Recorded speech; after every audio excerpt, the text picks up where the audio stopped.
4. maijs Latvijas neatkarības proklamēšanas atjaunošanas diena un BTA Veloziņa akadēmija ir piestājusi Reizeknē, Raiņa parkā.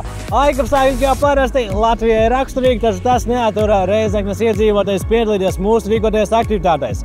Starp citu, šodien var laimēt pilsētas velospēdu. Viss, kas tev jāizdara, ir jāpieskās BTA teltī. Tiekamies 11. maijā Valmierā.